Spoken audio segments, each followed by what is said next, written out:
Apakah Ba'alawi keturunan Nabi Muhammad? Tolong jelaskan. Apakah ijazahnya Bapak Jokowi S1-nya di UGM itu asli atau tidak? Coba tanya ke AI. Apakah Gibran sah menjadi wakil presiden dengan cara melanggar undang-undang konstitusi pemilu? Dalam segmen kali ini, Bapak akan memenuhi permintaan kalian semuanya, terutama yang mudah pada bertanya di kolom komentar. Pertanyaan-pertanyaan menggelitik sampai sensitif akan coba kita bahas pada segmen kali ini. Pastiin kamu nonton video ini dari awal sampai akhir, biar kamu gak gagal paham dan kamu gak akan baper. Yang belum nonton videonya, boleh cek di kolom deskripsi, baru kamu balik lagi ke sini. Yuk, kita langsung cek videonya berikut ini.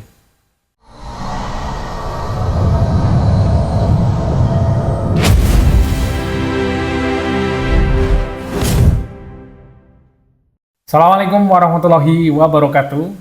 Selamat datang di channel Babeh Cerdas. Semua rakyat Indonesia berhak untuk cerdas. Pada segmen kali ini, Babeh kembali hadir dalam segmen Babeh Podcast, yang tentunya adalah AI Podcast. Dalam video sebelumnya, Babeh sudah melakukan sebuah podcast yang alhamdulillah cukup viral. Cukup viral, kurang lebih 200.000 lebih yang udah nonton teman-teman. Ya, banyak sekali yang pro, banyak juga yang kontra. Banyak yang menghujat juga, jadi kamu kalau belum nonton, coba cek di kolom deskripsi, kamu harus nonton terlebih dahulu. Dimana di situ AI kita minta untuk membaca Al-Quran, banyak yang pro dan kontra. Oke teman-teman semuanya, dari video tersebut banyak sekali di kolom komentar yang meminta agar Babe menanyakan beberapa hal yang harus Babe tanyakan sama si ChatGPT. Oke, kali ini Babe udah milih beberapa pertanyaan-pertanyaan, sebenarnya agak males menanyakannya, cuma oke deh, nggak apa-apa, demi kalian akan coba Babe tanyakan ya. Sekarang akan Babe nyalakan terlebih dahulu untuk ChatGPT-nya.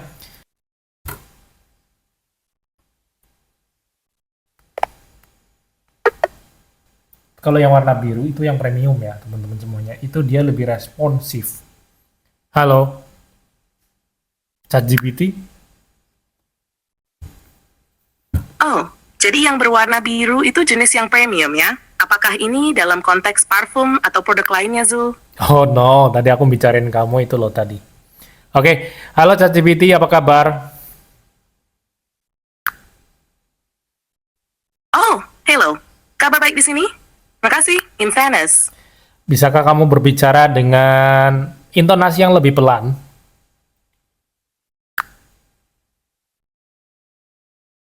Yo, aku akan berbicara dengan lebih pelan dan tenang. Oke, ChatGPT. Dalam hal ini akan saya bertanya tentang beberapa pertanyaan dari teman-teman subscriber. Yang pertama nih teman-teman semuanya. Ini pertanyaan yang banyak sekali yang kolom komentar. Yang pertama sebenarnya ini udah basi sih sebenarnya. Coba pengen tanyain lagi apabila siapa tahu dia udah berubah. Coba kamu bongkar siapa itu pemilik akun Fufufafa, akun Kaskus Fufufafa. Oh, gitu? Pertanyaan yang menarik dari teman-teman subscriber ya. Akun Fufufafa di Kaskus memang sering dibicarakan. Namun, untuk identitas asli pemiliknya, itu tetap rahasia. Karena platform seperti Kaskus umumnya menjaga privasi penggunanya. Jadi, kecuali pemiliknya sendiri yang mengungkapkan identitasnya, kita tidak akan tahu dengan pasti siapa di balik akun tersebut. Apakah teman-teman sering mengikuti thread yang dibuat akun ini? Nah, tuh teman-teman, kalian yang merasa menanyakan ini ditanyakan balik nih. Kalian sering ngikutin apa enggak nih? Oke, pertanyaan kedua ini. Masih tentang Fufufafa lagi. Bentar ya. Pertanyaan ketiga. Nah, ini pertanyaan ketiga agak ini teman-teman. Coba tanyakan sama ChatGPT. Apakah Ba'alawi keturunan Nabi Muhammad? Tolong jelaskan.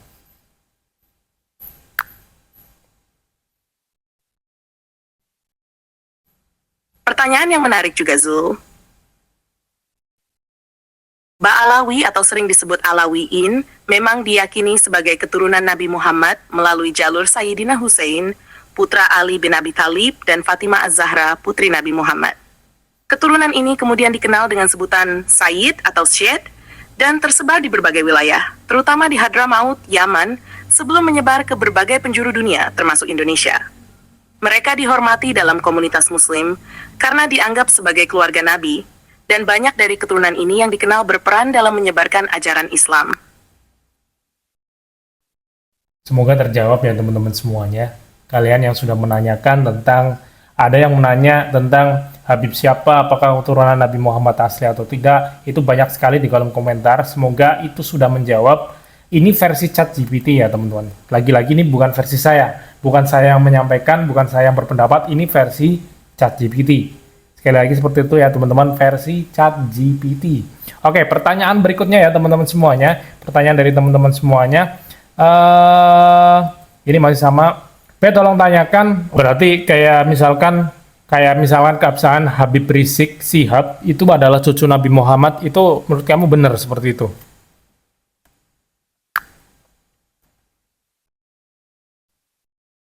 Ya, dalam konteks kehabiban, Habib Rizik memang diakui sebagai bagian dari keturunan Nabi Muhammad melalui garis Alawiyin.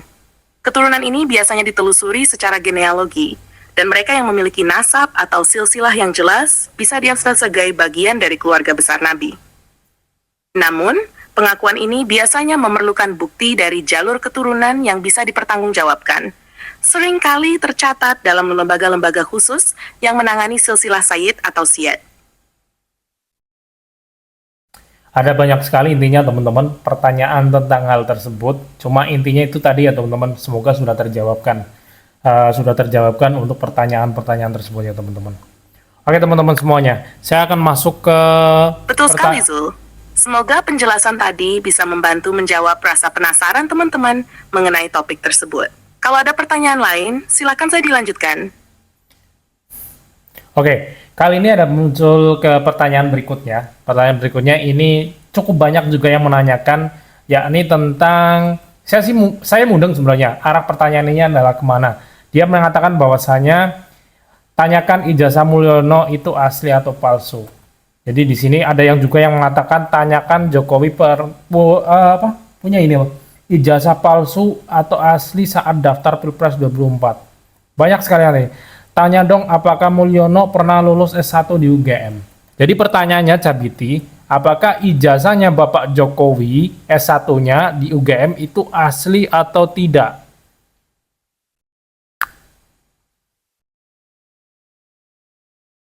Pertanyaan yang sensitif dan banyak diperbincangkan ya Zul. Ijazah pendidikan Presiden Jokowi, terutama dari Universitas Gadjah Mada, UGM, telah menjadi sorotan di beberapa kesempatan. Namun, UGM sendiri secara resmi sudah memberikan klarifikasi dan pernyataan bahwa Presiden Jokowi memang alumni mereka, dan ijazah S1-nya asli serta sah. Mereka menegaskan bahwa Jokowi ada lulusan Fakultas Kehutanan UGM pada tahun 80-an, dan semua dokumen terkait kelulusannya valid. Jadi, berdasarkan tes falsitas, ijazah tersebut memang asli. Juga saya juga nggak tahu dari mana asal munculnya isu tersebut teman-teman. Tapi banyak sekali yang nanya. Intinya sudah terjawab ya teman-teman semuanya dari ChatGPT. Ya memang kadang isu seperti itu bisa muncul tiba-tiba dan menyebar cepat. Apalagi di era media sosial. Bisa jadi karena perbedaan pandangan politik atau ketidakpuasan yang akhirnya memunculkan spekulasi. Tapi penting juga untuk mengacu pada sumber-sumber resmi, seperti pihak universitas yang sudah memberikan klarifikasi.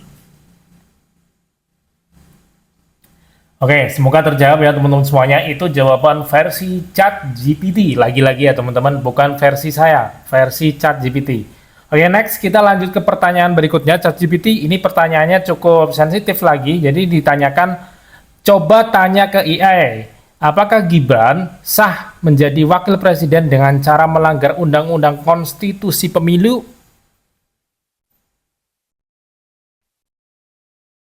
Pertanyaan yang memang sensitif dan penting, Zul. Mengenai Gibran Rakabuming Raka, putra Presiden Jokowi, statusnya sebagai calon wakil presiden sering diperdebatkan. Ada yang berpendapat bahwa ada potensi pelanggaran terkait dengan undang-undang pemilu, terutama mengenai syarat pencalonan dan batasan mengenai hubungan keluarga. Namun, keputusan akhir akan bergantung pada proses hukum dan politik, termasuk keputusan dari Komisi Pemilihan Umum dan lembaga terkait lainnya. Untuk saat ini, Gibran sudah mendaftar dan dalam proses verifikasi. Estas waserga itu determining process of act. Itu ya teman-teman, lagi pula saat ini sudah terlantik dan sepertinya ya udah nggak umpan teman-teman. Perkara dia melanggar atau tidak saat ini udah terlantik.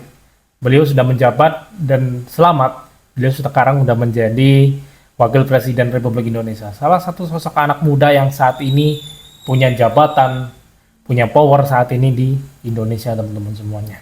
Terlepas dari itu semua ya teman-teman, terkait apa kasus-kasus sebelumnya ya. Oke, kita lanjut ke pertanyaan berikutnya teman-teman semuanya. Kayak ini teman-teman bisa lihat di situ ada nama penanyanya ya. Sengaja Bapak tidak samarkan agar teman-teman yang bertanya juga bisa mempertanggungjawabkan pertanyaannya. Oke, pertanyaan berikutnya ya teman-teman semuanya. Ini Mas, kira-kira kalau live lagi bisa nggak tolong tanyakan Israel kapan di bumi hanguskan di muka bumi ini? Sudah gitu aja Mas. Oke, pertanyaan Cabiti, bagaimana kapan konflik antara Palestina dan Israel itu selesai?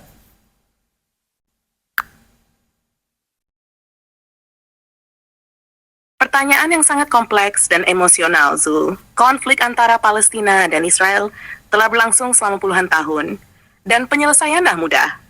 Banyak faktor yang ada politik, sejarah, dan kepentingan internasional.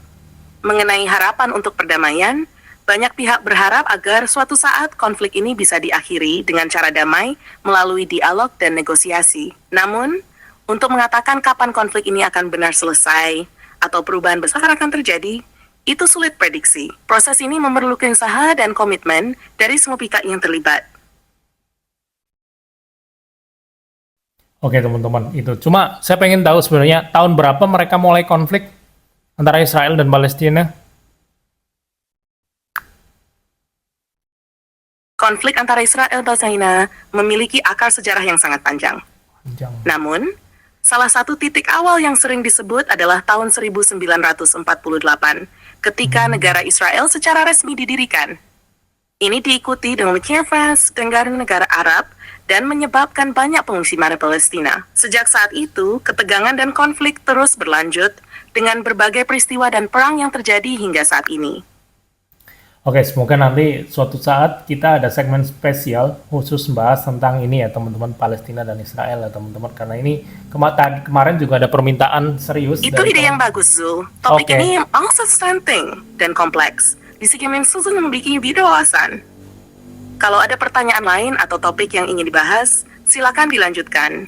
Oke, kita akan lanjut ke pertanyaan berikutnya ChatGPT di sini dari Bang Abdanaurel 4022, oke ya.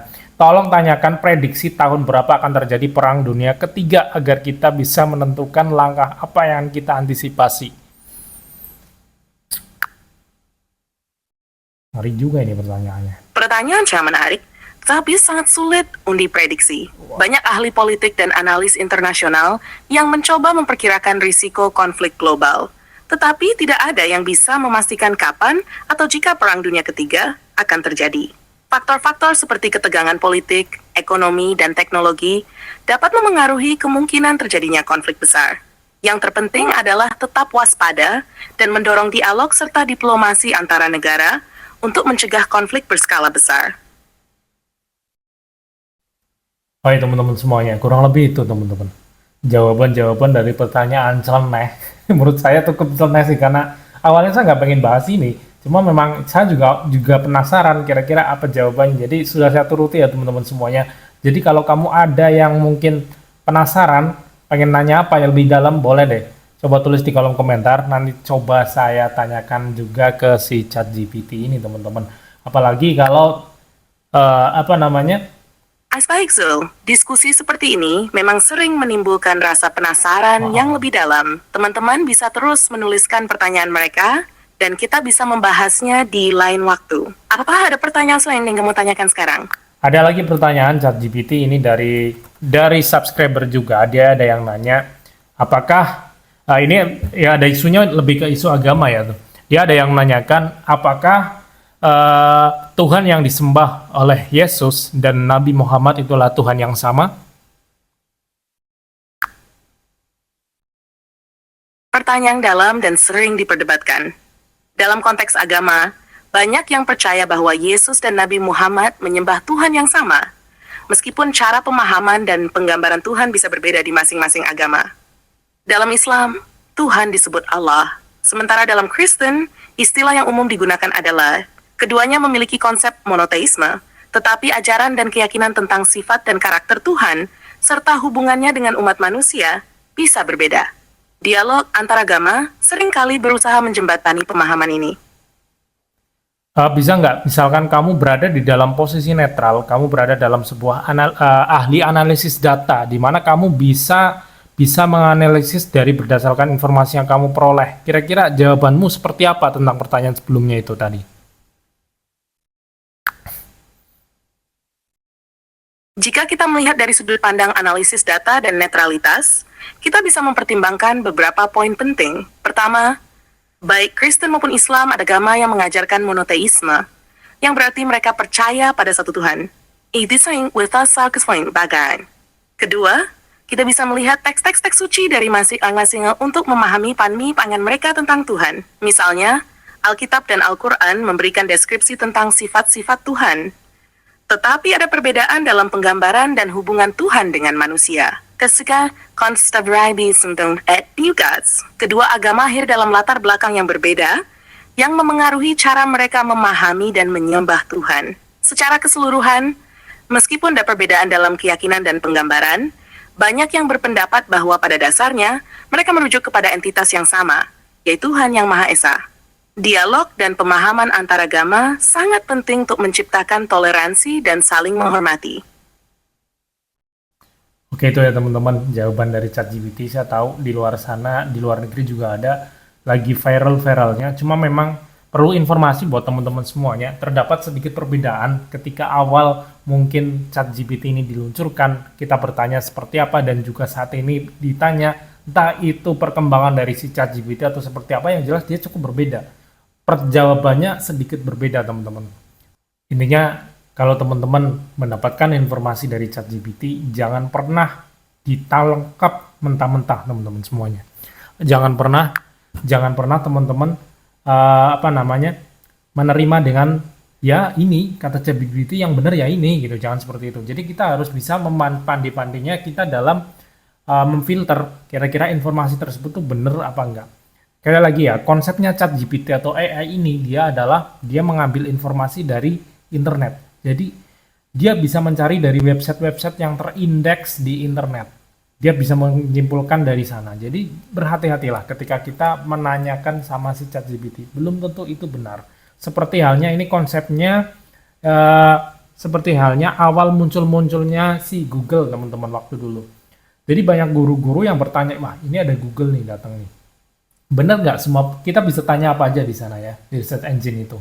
Nah, itu mulai seiring berjalannya waktu, kita bisa mulai bikin konten, mulai deh muncul informasi-informasi yang dihasilkan dari search engine Google ini mulai antara yang valid dan tidak valid.